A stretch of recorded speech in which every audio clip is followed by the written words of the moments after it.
전압 조정 설비에 대해서 알아보도록 하겠습니다. 전압 조정 설비. 전압 조정 설비 그러면 이제 전압을 조절을 하는 거죠. 이제 변압기가 있죠. 대표적인 게. 변압기로 전압을 조정을 하는데 배전선로 계통에 있어서 전압 조정 방식인데 먼저 이제 승합기가 있고요. 승합기, 그 변압기 얘기하는 거죠. 변압기. 그죠? 보통 전력을 이제 올린다든가 이렇게 하는 거고 다운 시킬 때 쓰지만 이 변압기를 얘기하는 거고, 두 번째는 유도 전압 조정기가 있습니다. 유도 전압 조정기는 뭐고 변압기는 뭐냐? 거의 뭐 개념은 비슷하다고 보면 되는데요. 그림을 그려 보겠습니다. 제가 간단하게. 변압기라 그러면 이렇게 철심 하나에다가 이렇게 감죠. 코일을 감고 1차 코일을 감고 2차 코일을 감고, 그래서 이게 V1, V2. 그래서 여기 이제 유도 현상에 의해서 자기력이 발생하고 이 자기력을 받는 2차 측에서 다시 전류를 만들어내는 방식을 얘기하죠. 거의 비슷한데요. 이건 이제 고정이 되어 있는 거고요. 그 모터를 생각해 보세요. 모터를 생각하면은 예를 들어서 모터에다가 겉에 쪽에다 말하자면 고정 계좌라고 봐야 되겠죠. 이렇게 코일을 감고 회전자 있죠? 회전자에다 또 코일을 감는 거예요. 이렇게 감으면은 이게 밖으로 연결이 되겠죠.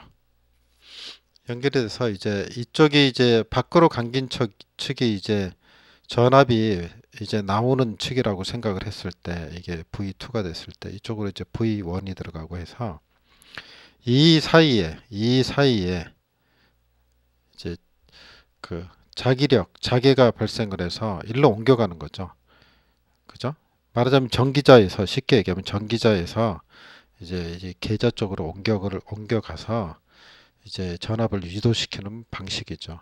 그래서 이거를 이제 돌려요. 이거를 가운데 걸 돌리면서 이제 돌아가는 데에 따라서 여기 전기자 권산법에 따라서 이제 그 전압을, 계좌에서 나오는 전압을 조정하는 방식이죠. 이거를 유도 전압 조정기라 그래요. 그래서 왼쪽에 이제 자세하게 제가 이제 놓은 게 있는데, 유도 모터의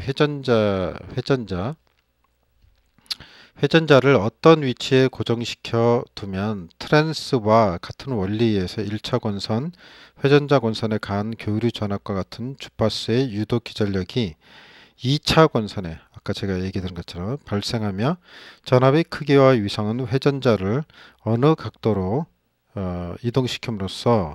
각도만큼 이동시킴으로써 연속 조정이 가능한데, 이 원리를 응용한 전압 조정기 단상용과 삼상용이 있으며 전압의 조정이나 이상기로 사용이 된다. 위상기겠죠? 그죠? 이건 좀 지워버리겠습니다. 그래서 전압을 조정할 수 있다, 이런 얘기가 되고요. 그 다음에 이제 보니까 뭐가 있냐면, 그래서 이제 유도 전압 조정기가 있고요. 유도 전압 조정기가 있고, 그 다음에 주상 변압기 탭을 조정하는 경우가 있죠. 주상 변압기 부하 변동이 심하다, 뭐 이럴 때. 자, 부하 변동이 있을 때 쉽게 얘기하면은 전봇대가 이렇게 있고 여기 변압기가 달려 있잖아요. 그리고 수용가가 있겠죠. 여기서 전기를 쓰는데 여기가 부하가, 수용가들이 여러 집이 있겠죠. 여러 집이. 여기 쓰는 이제 전압 변동률이 심하다, 그죠? 그럴 때 여기 있는 탭을, 변압기 있는 탭을 조정을 해서 올렸다 내렸다 하는 거죠. 전봇대 아무나 기어로 가면 안 되죠. 한전 직원이 가서 필요에 따라서 하겠죠. 우리는 그냥 전기만 쓰면 되는 것이고요. 자, 여기서 우리가 이제 변압기에서 보면 이제 권수비, 유도 전압 조정기가 됐든 뭐가 됐든지 간에 이제 그 변압기를 생각해 보면 될 것 같고요. 권수비 A가 있죠. V2분의 V1, N2분의 N1. 이거는 이제 코일을 감은 거를 얘기하는 거죠. 그 다음에 I1 전류, I2. I1, I2는 이제 뒤집혀 있다 그랬죠. 그 다음에 Z2분의 Z1.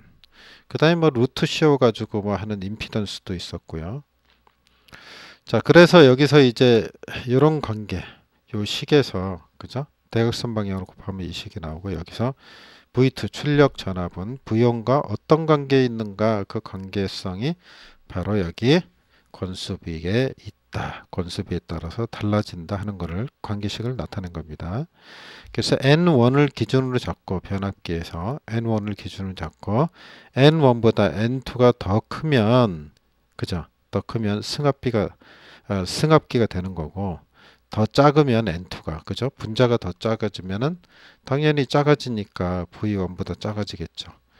그래서 그런 관계를 나타낸다 하는 걸 볼 수 있죠. 한 가지 더 이제 알아보면 우리가 무효 전력을 이제 조정하는 경우가 있는데요. 무효 전력을 이제 조절을 할 때는 SC 전력용 콘덴서 앞에서 얘기했어요. 션트 리액터, SVC, 사이리스터를 이용한다 그랬죠. 동기조성기. 그래서 4개 정도는 알아두라 그랬죠. 그리고 이제 PF 컨트롤이 있고 QV 컨트롤인데요. PF 컨트롤이 있어요. 그러니까 유효 전력을 조정하는 거예요. 이 정도 기억하시면 될 것 같아요. 그리고 QV 컨트롤이 있는데 이건 무효 전력을 조절을 하는 거고요. 자, 그렇게 볼 수가 있겠습니다. 그 다음에 이제 서로 반비례 관계에 있다는 거. 뭐 크게 뭐 신경 쓸 건 없지만 그래서 주파수는 발전소에서만 조정이 가능한 거죠. 보통 수영가에서는 이 무효 전력을 조절을 한다고 보시면 되겠죠. 그래서 이거는 이제 서로 반비례 관계에 있습니다. 무효 전력이 내려가면 전압은 올라가게 되고요. 전압이 내려가면 무효 전력이 올라가게 되고 자 그런 식으로 되어 있습니다. 일반적으로 가정에서는 전압 제어를 하게 되죠. 그래서 QV 컨트롤을 한다. F는 발전소에서 해야 되는 거죠. 자, 이렇게 알아볼 수가 있고요. 그 다음은 이제 안정도 향상 대책인데요. 잠깐 좀 쉬었다 하겠습니다.